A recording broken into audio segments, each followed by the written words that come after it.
Delhi police ने नाबालिग पहलवान के यौन उत्पीड़न मामले में बीजेपी सांसद बृजभूषण शरण सिंह को क्लीन चिट दे दी है। दिल्ली पुलिस ने बृजभूषण शरण सिंह के खिलाफ 7 पहलवानों द्वारा लगाए गए यौन उत्पीड़न के आरोपों में गुरुवार को 2 अदालत में चार्जशीट दाखिल की। एक चार्जशीट 6 बालिग महिला पहलवानों की शिकायत पर दर्ज केस में राउज एवेन्यू कोर्ट में दाखिल की गई, जबकि दूसरी चार्जशीट पटियाला कोर्ट में नाबालिग की शिकायत पर दर्ज केस में दाखिल किया गया।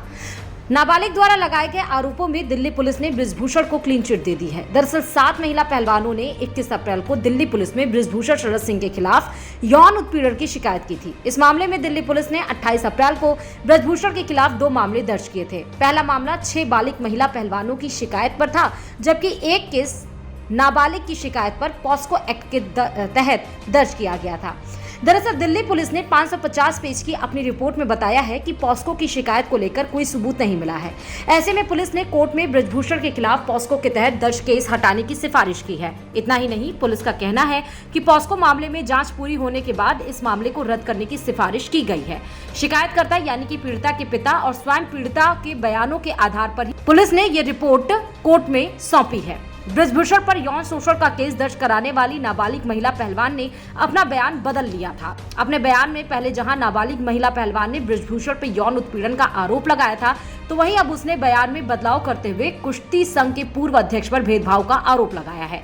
नाबालिग ने मजिस्ट्रेट के सामने दिए गए अपने पहले बयान में यौन शोषण की बात कही थी। दूसरे बयान में नाबालिग ने यौन शोषण का आरोप वापस लेते हुए कहा कि मेरा सिलेक्शन नहीं हुआ था, मैंने बहुत मेहनत की थी, मैं डिप्रेशन में थी, इसलिए गुस्से में यौन शोषण का मामला दर्ज करवाया था। अब आपको बताते हैं कि 6 बालिग महिला रेसलर ने अपनी शिकायत में क्या आरोप लगाए थे। पहली शिकायत में होटल के रेस्तरां में रात के खाने के दौरान मुझे अपनी मेज पर बुलाया, मुझे टच किया, छाती से पेट तक छुआ, रेसलिंग फेडरेशन के ऑफिस में बिना मेरी इजाजत के मेरे घुटनों, मेरे कंधों और हथेली को छुआ, अपने पैर से मेरे पैर को भी टच किया गया, मेरी सांसों के पैटर्न को समझने के बहाने से छाती से पेट तक टच किया गया। दूसरी शिकायत, जब मैं चटाई पर लेटी हुई आरोपी यानी कि बृजभूषण शरण सिंह मेरे पास आया, मेरे कोच उस वक्त नहीं थे, मेरी अनुमति के बिना मेरी टी शर्ट खींची, अपना हाथ मेरे ऊपर रख दिया छाती और मेरे श्वास की जांच के बहाने इसे मेरे पेट के नीचे सरका दिया। फेडरेशन के ऑफिस में मैं अपने भाई के साथ थी, मुझे बुलाया और भाई को रुकने को कहा गया, फिर कमरे में अपनी तरफ खींचा,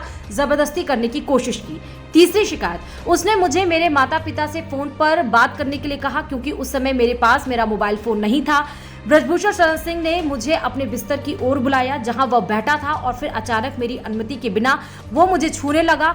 अपने यौन इरादों को पूरा करने के लिए उसने मुझे सप्लीमेंट खरीदने की पेशकश करके मुझे रिश्वत देने की भी कोशिश की। चौथी शिकायत, बृजभूषण सिंह ने मुझे बुलाया और मेरी टी शर्ट खींची और अपना हाथ मेरे पेट के नीचे खिसका दिया, मेरी सांस की जांच के बहाने मेरी नाभि पर हाथ रख दिया। पांचवी शिकायत, मैं लाइन में सबसे पीछे थी, तभी गलत तरीके से छुआ, मैंने जब दूर जाने की कोशिश की तो कंधे को पकड़ लिया। छठी शिकायत, तस्वीर के बहाने कंधे पर हाथ रखा, मैंने विरोध किया। अब आपको बताते हैं कि पहलवानों ने 15 जून तक आंदोलन किया था और उसके बाद आंदोलन रद्द हुआ। विनेश फोगाट, साक्षी मलिक और बजरंग पुनिया के नेतृत्व में तमाम पहलवान कुश्ती संघ के अध्यक्ष और बीजेपी सांसद बृजभूषण शरण सिंह के खिलाफ मोर्चा खोले हुए हैं। पहलवान यौन उत्पीड़न के मामले में बृजभूषण शरण सिंह की गिरफ्तारी की मांग कर रहे हैं।